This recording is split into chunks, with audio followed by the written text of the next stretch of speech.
Hello friends, नमस्कार, जय डुग्गर। मेरा नाम वर्षा जंबाल है ते मैं सरस भारती ते अस सोचे अज इकट्ठे होइए डोगरी गीत गाए ते तुसें गी नहीं सुनाचे तां मजा नहीं आना। बिल्कुल बिल्कुल सारे कन्नै सांझे करने चाहिए डोगरी गीत की जे डोगरी साड़ी प्रमोट डोगरी करना चाहिए।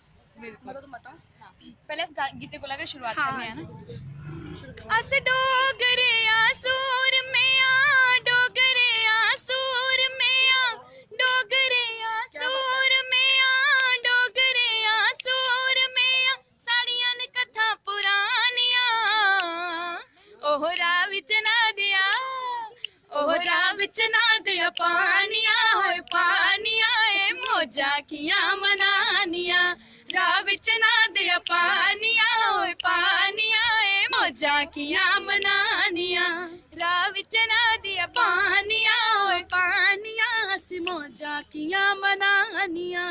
वीर जोरावर सिंह ते डीडो वीर जोरावर सिंह ते डीडो जित दियां अमर कहानियां ओहरा विच ना दिया ओहरा विच ना दिया पानियां ओए पानियां ए मौजा कियां मनानियां राह विच ना दिया पानियां ओए पानियां ए मौजा कियां मनानियां।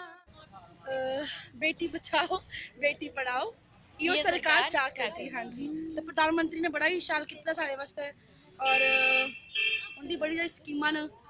हुंदा चाहे कि एक स्कीम बेटी बचाओ बेटी हाँ पढ़ाओ जी, बिल्कुल, ते बिल्कुल। ओदे पर तुसें गी अज्ज स्कीम सुनाने जा हाँ रहे जी। हैं ते उम्मीद भी करनी है तुसें गी पसंद आउग ते तुस ओदे पर अमल भी करगे। बिल्कुल। बेटी बचाओ बेटी पढ़ाओ ये सरकार चाकर दी ये सरकार चाकर दी ये सरकार चाकर दी बेटी बचाओ बेटी पढ़ाओ ये सरकार चाकर दी ये सरकार चाकर दी ये सरकार चाकर दी बेटा बेटा दुए बराबर गल कने पा कर दी गल कने पा कर दी गल कने पा कर दी बेटा बेटी दोवें बराबर गल कने पा कर दी गल कने पा कर दी गल कने पा कर दी बेटी बचाओ बेटी पढ़ाओ ये सरकार चाकर दी